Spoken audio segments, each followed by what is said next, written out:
పరమ పవిత్రుడు పరిశుద్ధుడు మన రక్షకుడైన యేసుక్రీస్తు పరిశుద్ధ నామములో ప్రియమైన ప్రేక్షకులందరికీ శుభములు తెలియచేస్తున్నాను. ప్రియులారా, ఈ శీర్షికలో పరమగీతములు అనే గ్రంథము నుండి కొన్ని ఆధ్యాత్మిక విషయాలు మనము నేర్చుకుంటున్నాం. ఈ కడవరి దినాల్లో జీవిస్తున్న క్రైస్తవ సంఘానికి త్వరలో రానయ్యున్న యేసుక్రీస్తు ప్రభువుని ఎదుర్కొనటానికి వధువు సంఘముగా ఆధ్యాత్మికముగా సిద్ధపడడానికి ఉపయోగపడేటటువంటి విషయాలెన్నో ఈ యొక్క గ్రంథములో నుంచి మనము నేర్చుకుంటున్నాం. రండి కలిసి దేవుని వాక్యము చదువుకుందాం, దేవుని రాకడ కొరకు సిద్ధపరచబడదాం. ఈ సొలొమోను గారు రచించినటువంటి పరమగీతములు, గీతాలకే గీతం, పరమగీతం, పరిశుద్ధ గీతం, పవిత్ర గీతం, పరలోకపు గీతం అని పిలువబడుతున్న ఈ గీతము మనల్ని ఏ రీతిగా ఆయన రాకడ కొరకు సిద్ధపరచబడుతుందో, ఏ రీతిగా మనల్ని వధువు సంఘముగా సిద్ధపరుస్తుందో మనమందరం కూడా ధ్యానించుదాం. ప్రియులారా, పరమగీతము హిబ్రూ భాషలో ఈ పదాలు గీతాలకు గీతమని అర్థమిచ్చేటటువంటి పుస్తకం ఇది. అవునండి, హిబ్రూ భాషలో దీన్ని గీతాలకు గీతము అని పిలుస్తున్నారు, సాంగ్ ఆఫ్ సాంగ్స్. ఇంతటి ప్రాముఖ్యమైన ఈ పరమగీతముల గ్రంథములో ఉన్న కొన్ని వాక్యాలు క్రైస్తవ సంఘాన్ని ఉజ్జీవింపచేస్తుంది, ఉత్తేజపరుస్తుంది.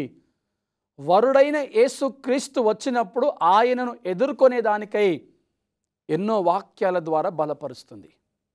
రాజులకు రాజు అంటే రాజులందరికీ గొప్ప రాజు అని అర్థమిచ్చినట్లుగానే గీతాలకు గీతం అంటే గీతాలన్నిటికీ గొప్ప గీతం అని అర్థమిచ్చేటటువంటి గ్రంథం ఈ యొక్క పరమగీతముల గ్రంథం. ఈ పరమగీతముల గ్రంథములో ఒకమైనా గమనించినట్లయితే, ఒకవేళ క్రీస్తు ఈ గీతములో లేకుంటే ఈ బైబిల్ అంతటికీ వేరే సాహిత్యాలన్నింటినీ కూడా గొప్పది ఎలా అవుతుందో, అవ్వగలదో, అన్నిటిలో ఒక శ్రేష్టమైన అతి శ్రేష్టమైన విషయం ఏంటంటే పవిత్రమైన పదజాలముతో రాసి ఉన్న దాన్ని ఈ పవిత్ర గీతం అని మనం పిలుస్తున్నాం. ఎందుకు అంటే ఈ పరమగీతముల గ్రంథంలో తన ప్రేమను వ్యక్తపరిచేటటువంటి ఎన్నో మాటలు మనకు కనిపిస్తున్నాయి. ఆ ప్రేమ మాటలు సంఘాన్ని ఆయన వైపు నడిపిస్తుంది, ఆయన వైపు ఆకర్షిస్తుంది. అలాంటి వాక్యాలు ఈ పరమగీతముల గ్రంథంలో ఉన్నాయి ప్రియులారా. అందుకే ఇది శ్రేష్టమైనటువంటి గ్రంథం. ఈ గ్రంథంలో క్రీస్తు కనిపిస్తున్నాడు, సొలొమోను రాజు ప్రత్యక్షంగా కనిపిస్తున్నాడు. కానీ ఈ గ్రంథంలో మనం క్రీస్తును చూడగలుగుతున్నాం. శూలమితిగా నీవు నేను, వధువు సంఘముగా యేసుక్రీస్తు మనకి గ్రంథంలో కనిపిస్తున్నాడు. ఇద్దరి మధ్యలో ఉన్నటువంటి పవిత్రపు మాటలే ఆ పెళ్లికి సిద్ధపరిచేటటువంటి కార్యం.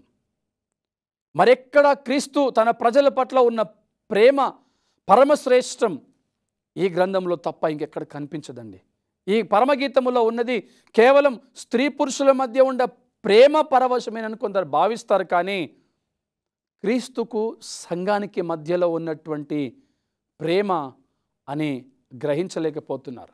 అందుకనే ఈ గ్రంథాన్ని చాలామంది అపార్థం చేసుకుంటున్నారు. ప్రియులారా, ఈ గ్రంథాన్ని అపార్థం చేసుకోవడానికి ప్రాముఖ్యమైన విషయం ఏంటంటే ఇది క్రీస్తుకి వధువు సంఘానికి మధ్యలో ఉన్నటువంటి ఒక ప్రేమ అని గ్రహించలేకపోతున్నారు, ఒక ప్రేమ గీతమని గ్రహించలేకపోతున్నారు. అందుకని పరమగీతముల గ్రంథాన్ని చాలామంది అపార్థం చేసుకుంటున్నారు.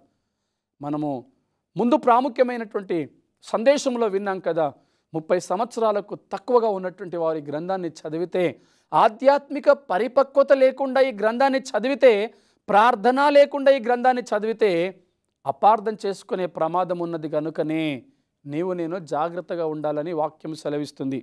ఇక్కడ మనం గమనించినట్లయితే పరమగీతముల గ్రంథము 1వ అధ్యాయము 2వ వచనం చదివితే, నోటి ముద్దులతో అతడు నన్ను ముద్దు పెట్టుకొనుగాక, నీ ప్రేమ ద్రాక్షరసము కన్నా మధురము. అవును ప్రియులారా, నోటి ముద్దులతో ఆయన మనల్ని ముద్దు పెట్టుకుంటున్నాడు. ఆయన ఇది ఆధ్యాత్మిక పరిపక్వత లేకుంటే, ప్రార్థన లేకుంటే అపార్థం చేసుకునే ప్రమాదం ఉన్నది. అవును, ఆయన మనల్ని ప్రేమించటానికి, మన కోసమే ప్రాణాన్ని దారపోయటానికి ఈ లోకానికి వచ్చాడు. మరి ఆయన ప్రేమను అంగీకరిస్తున్న నీవు నేను దాన్ని ఎలా అర్థం చేసుకుంటాం? ఆయన ప్రేమ మధురం, అతి మధురం. జుంటు తేనె దారుల కన్నే మధురమైనటువంటి ప్రేమ ఆయనది ప్రియులారా. తన నోటి ముద్దులతో ఆయన మనల్ని ముద్దు పెట్టుకుంటూ ప్రేమిస్తూ ఉన్నాడు.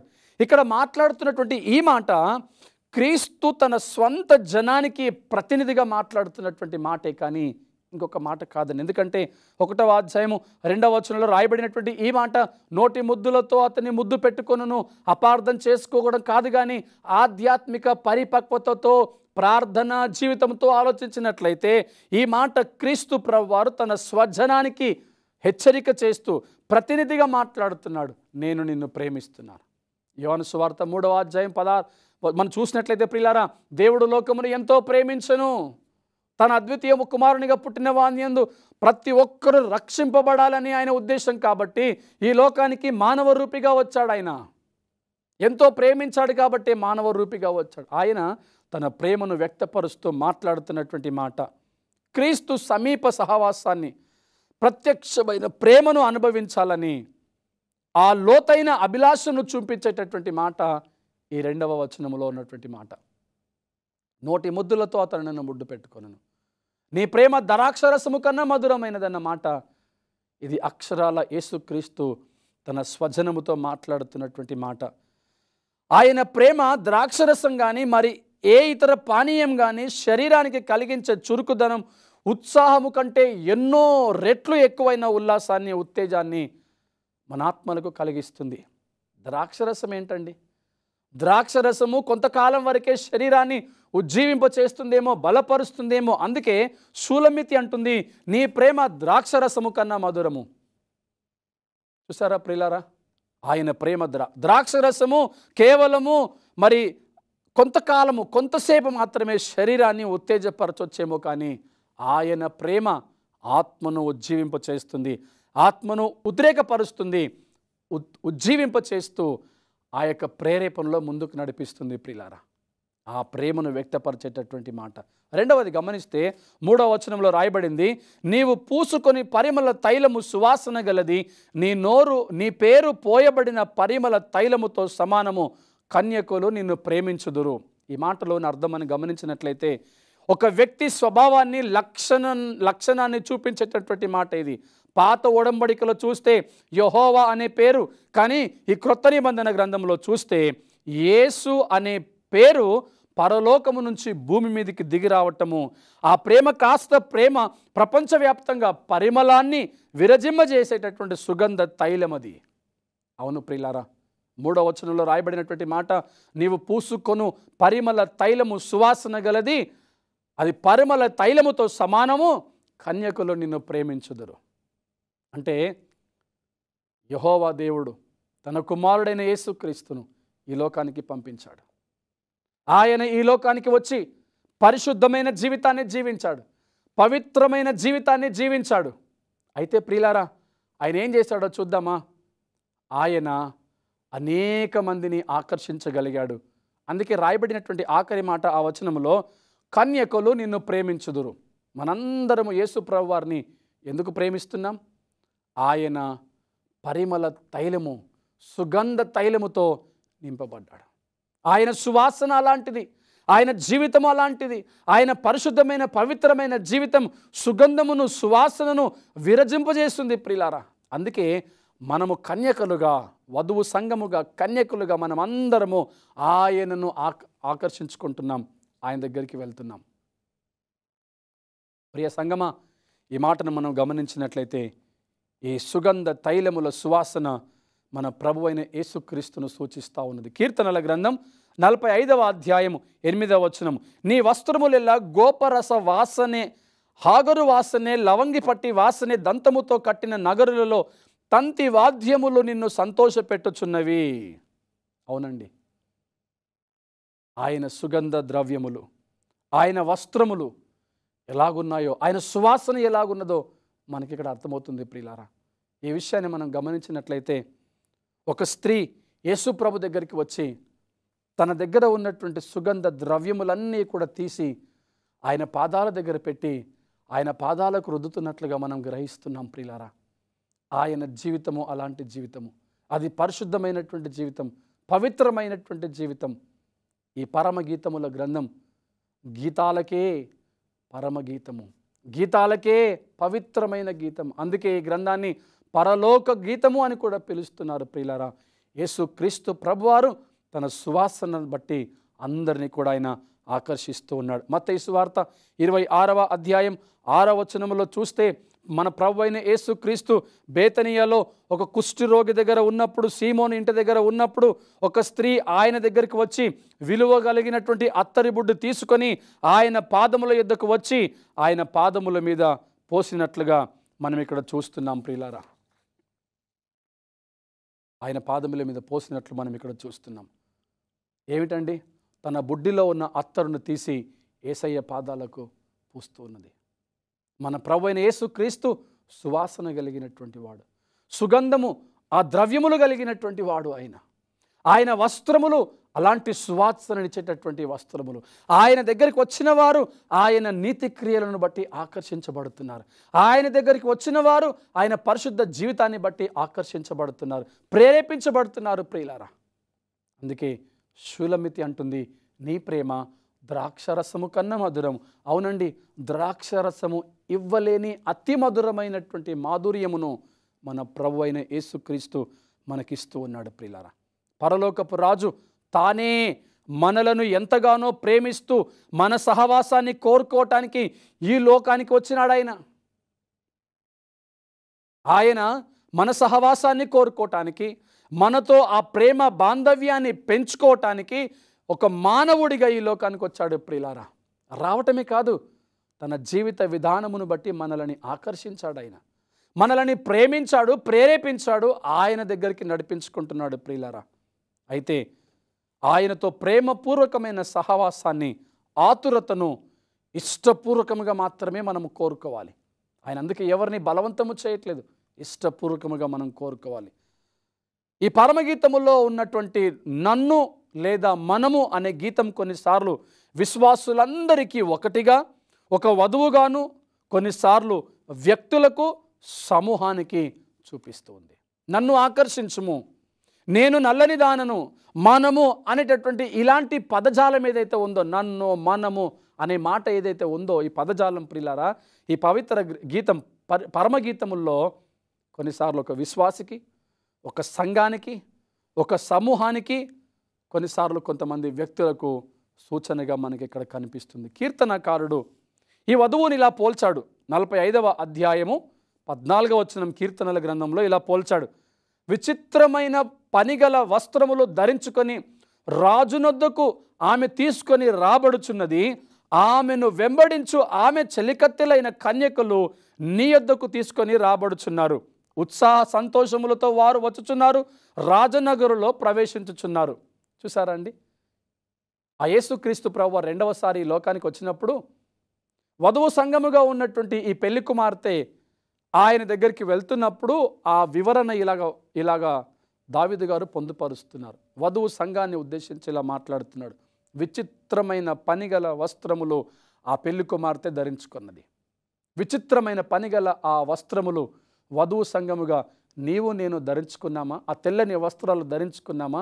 ఆ నీతి క్రియలు అనే వస్త్రాలను ధరించుకున్నామా? ఇలారా మనము వధువు సంఘముగా ఉన్నాం. వరుడైన యేసుక్రీస్తు లోకానికి వచ్చినప్పుడు మన పరిస్థితి ఎలా ఉందో ఒకసారి మనం ఆలోచించాలి. ప్రవక్త గారు యెషయా గ్రంథములో 61వ అధ్యాయము 10వ వచనములో ఈ రీతిగా రాశాడు. శృంగారమైన పాగ ధరించుకొనిన పెళ్లి కుమారుని రీతిగాను, ఆభరణములు అలంకరించుకొనిన పెళ్లి కుమార్తె రీతిగాను ఆయన రక్షణ వస్త్రములు నాకు ధరింపచేసి ఉన్నాడు. దేవునికి స్తోత్రములు. చూసారండి ప్రవక్త మాట్లాడుతున్నటువంటి మాట. ఆయన శృంగారమైన పాగ ధరించుకొని పెళ్లి కుమారుని రీతిగా, ఆభరణములను అలంకరించుకొనిన పెళ్లి కుమార్తె రీతిగా ఆయన యొక్క రక్షణ వస్త్రములను నీకు నాకు ధరింపచేశాడు ప్రియులారా. పెళ్లి కుమార్తెను ఈ రీతిగా సిద్ధపరుస్తున్నారు. నిన్ను నన్ను ఈ పరమగీతముల గ్రంథముల నుండి ఇలాగ ఆయన సిద్ధపరుస్తూ ఉన్నాడు. పాపులమైన మనల్ని ప్రేమించాడు. ఆయన నోటి ముద్దులతో మనల్ని ముద్దు పెట్టుకుంటున్నాడు. నల్లని వారిని ఎవరు ప్రేమించరు, పాపము జీవితము జీవిస్తున్న వారిని ఎవరు ప్రేమించరు, బలహీనతలో ఉన్న వారిని ఎవరు ప్రేమించరు. కానీ ఆ పెళ్లి కుమారుడు మాత్రం ప్రేమిస్తున్నాడు, ముద్దు పెట్టుకుంటున్నాడు, కౌగిలించుకుంటున్నాడు, హత్తుకుంటున్నాడు. ఆ పెళ్లి కుమార్తెను ఇలా పోలుస్తాడు.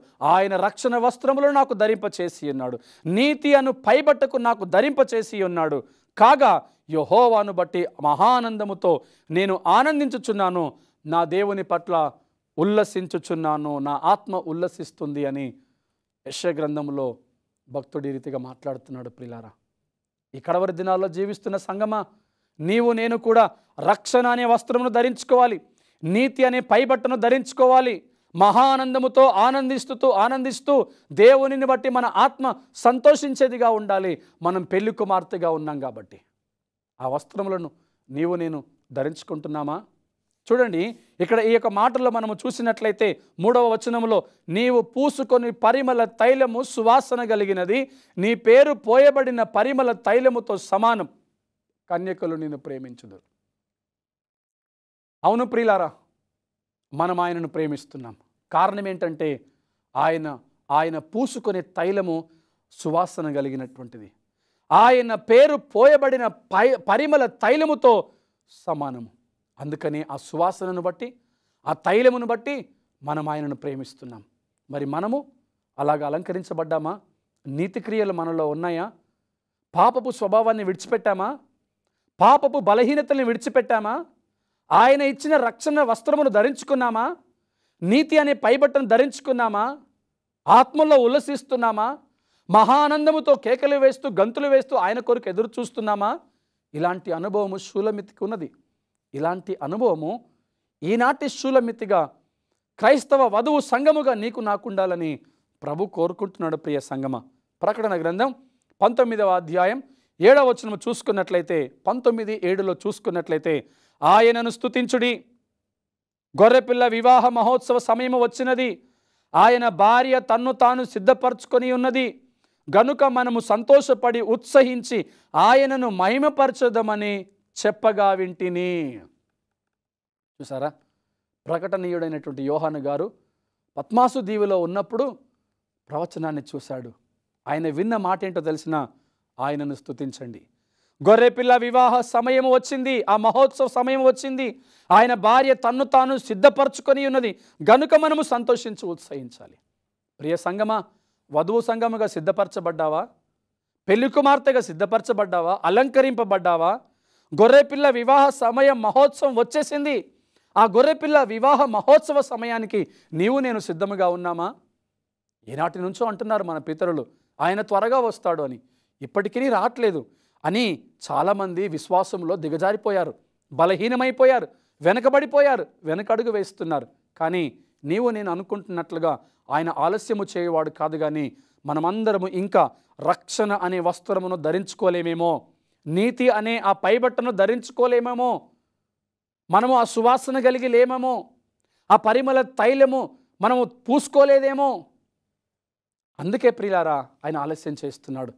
అది నీవు నేను పూసుకోవాలని కోరుకుంటున్నాడు. అయితే ఆ సువాసన కలిగినటువంటి జీవితం, ఆ పరిమళత కలిగినటువంటి జీవితం, ఆ పరిశుద్ధత కలిగినటువంటి జీవితం నీవు నేను జీవించగలిగితే ప్రియులారా, ఎంత ధన్యత. షూలమితి అంటుంది, ఆయన ప్రేమ ద్రాక్షరసము కంటే మధురం. మన ప్రియుడు, మన ప్రభువు, మన యేసుక్రీస్తు, ఆయన చూపించిన ప్రేమ, ఆయన మన కోసము చేసిన త్యాగం ఈ లోకములో అన్ని ప్రేమలను అది మరిపింప చేయగలుగుతుంది. అన్ని ప్రేమలకు సాటి రానిది ఆ ప్రేమ, మన యేసయ్య చూపిస్తున్నటువంటి ప్రేమ. ఆయన సువాసన, ఆయన సుగంధము అలాగ మనల్ని ఆకర్షిస్తుంది, మనల్ని ఆయన వైపు నడిపిస్తుంది ప్రియులారా. కాబట్టి నా బలహీనతల్ని విడిచిపెడదాం. ప్రకటనీయుడని యోహాను అంటున్నారు, గొర్రెపిల్ల వివాహ మహోత్సవ సమయం వచ్చింది, భార్యగా సిద్ధపరచబడాలి, అలంకరించబడాలి. నేను ఆ స్వరాన్ని విన్నాను. మరియు ఆమె ధరించుకొనుటకు ప్రకాశములను నిర్మలములునైన సన్నపు నారబట్టెలు ఆమెకి ఇయ్యబడ్డాయి. అవేంటో తెలిసిన, పరిశుద్ధుల నీతి క్రియలు. ఆ బట్టలు, ఆ వస్త్రాలు నువ్వు నేను ధరించుకోవాలని ఆశపడుతున్నావా? ఆమెకు కొన్ని వస్త్రాలు ఇవ్వబడ్డాయి. ఆ వస్త్రాలు ఏంటో తెలిసిన, ప్రకాశములను నిర్మలములునైన నారబట్టలు, సన్నపు నారబట్టలు ఆమెకి ఇవ్వబడ్డాయి. ఈరోజు కొంతమంది ప్రపంచంలో వారికి ఉన్నటువంటి పలుకుబడిని బట్టి, హోదాని బట్టి చక్కటి వస్త్రాలు ధరిస్తున్నారు ప్రియులారా. అలాంటి వస్త్రాలు నీవు నేను ధరించాలని ఆతృత కలిగి ఉన్నాం. ఆ వస్త్రాలకు మించినటువంటి వస్త్రం సన్నపు నారబట్టలు. ఏంటవి? నిర్మలములను ప్రకాశములను కలిగినటువంటి ఆ సన్నపు నారబట్టలు వాళ్ళకి ఇయ్యబడ్డాయి. అవి వారు ధరించుకొని చక్కటి పెళ్లి కుమార్తె భార్యగా, పెళ్లి కుమార్తెగా వారు సిద్ధపరచబడ్డారు. అవేంటి? పరిశుద్ధుల నీతి క్రియలు. ఈ పరమగీతముల గ్రంథములో నీవు నేను నేర్చుకోవాల్సిన ఆ బట్టల ధరింపు ఎలాగుంటుందంటే పరిశుద్ధుల నీతి క్రియలు. నీ క్రియలు ఎలా ఉన్నాయి? షూలమితి అంటుంది, నేను నల్లని దానను, కానీ నా రాజు నన్ను సౌందర్యవంతురాలిగా చేస్తున్నాడని. దేవునికి మహిమ కలుగును గాక. మనందరము పాపులమే, కానీ ఎలా పవిత్రపరచబడగలుగుతాం? మన క్రియలు నీతి క్రియలుగా ఎలా మార్చబడగలుగుతాయి? మనం ఎప్పుడైతే ప్రభు అయిన యేసు దగ్గరికి వస్తామో, ఆయన పిలుస్తున్నాడు నిన్ను నన్ను పేరు పెట్టి, ఆయన దగ్గరికి వస్తే మన జీవితాలు మారిపోతాయి. ఆయన రక్తములో మనల్ని కడుగుతాడు, పరిశుద్ధులుగా చేస్తాడు. నీతి క్రియలు అలాగుంటాయి ప్రియులారా. ఈ వస్త్రాలు నిర్మలమైనటువంటి వస్త్రాలు, ప్రకాశమైనటువంటి వస్త్రాలు ఏంటంటే పరిశుద్ధుల నీతి క్రియలు. నీవు నేను రాజులైన యాజక సమూహముగా, దేవుని సొత్తైన ప్రజలుగా, పరిశుద్ధ జనముగా ఉన్నాం కాబట్టి పరిశుద్ధులుగా ఉన్న మనము నీతి క్రియలు కలిగి జీవించాలి ప్రియులారా. నిన్ను ప్రేమించడం అనగా పరలోక రాజును ప్రేమించడం కంటే విశ్వాసులకు తగిన విషయం మరొకటి లేదు. ఈ యొక్క అధ్యాయంలో నిన్ను ప్రేమించువారు, కన్యకలు నిన్ను ప్రేమిస్తారు. నిన్ను ప్రేమించడం అంటే పరలోకపు రాజును ప్రేమించడం. అంతకు మించినటువంటి మరొక విషయం లేదు ఇంకా ప్రియులారా. ఆయనను మనం ప్రేమించగలగాలి, ఆ పరలోకపు రాజును మనం ప్రేమించగలగాలి. అంతకు మించిన గొప్ప భాగ్యం ఇంకొకటి లేదని ఈ వచనాల్లో మనము చూస్తున్నాం. ప్రియులారా, వధువు సంఘముగా సిద్ధపరచబడాలంటే నీవు నేను ఎలాగున్నాం? వధువు సంఘములో ఉన్నామా? ఇంకా వెలుపట ఉన్నామా? మనలను మనము పరిశుద్ధపరచుకుంటున్నామా? సిద్ధపరచుకుంటున్నామా? సంఘములో ప్రవేశించుట ఎంత మేలు, ఎంత మనోహరమైన రాయబడింది ప్రియులారా. కాబట్టి నీవు నేను కూడా అలాగనే ఉండాలని దేవుని వాక్యం మనకి ఇక్కడ సెలవిస్తూ ఉన్నది. ప్రియ సంఘమా, మనము లోపల ఉన్నవారిగా ఉన్నామా? బయట ఉన్నవారిగా ఉన్నామా? మన జీవితాలను మనము పరిశీలించుకుందాం. మనల్ని మనము పరిశీలన చేసుకుందాం. మనల్ని మనము విమర్శన చేసుకుందాం. ఆయన ప్రకాశమైనటువంటి వస్త్రాలు ఇవ్వడానికి సిద్ధంగా ఉన్నాడు. ఆయన నిర్మలమైనటువంటి వస్త్రాలు ఇవ్వడానికి సిద్ధంగా ఉన్నాడు. ఆ వస్త్రాలను ధరించుకొని ఆయన రాకడ కొరకు ఎదురు చూద్దాం. ఈ షూలమితి సిద్ధపరచబడినట్లుగా నీవు నేను మన పరమ వరుడైన యేసుక్రీస్తు కొరకు సిద్ధపరచబడదాం. అట్టి కృప దేవుడు మనకందరికీ దయచేయనట్లుగా ప్రార్థన చేసుకుందాం. దేవుని ఆశీర్వాదాలు పొందుకుందాం. ప్రేమ నమ్మకం కలిగిన మా ప్రియ పరలోకపు తండ్రి, మహోన్నతుడా మీకు స్తోత్రములు చెల్లిస్తున్నాం. అద్వితీయుడా మీకు వందనాలు చెల్లిస్తున్నాం. మా దోషములు, మా అతిక్రములు, అపరాధములు, పాపములు దయతో మన్నించండి. మేము నల్లని వారము ప్రభువా, మీ దగ్గరికి వస్తే సౌందర్యవంతులుగా మార్చబడతాం. మీ కృపను బట్టి, మీ బలమును బట్టి, మీ శక్తిని బట్టి మమ్మల్ని పరిశుద్ధపరిచి మీ కొరకు సిద్ధపరచుకొనమని యేసు నామమున ప్రార్థిస్తున్నాము తండ్రి. ఆమేన్.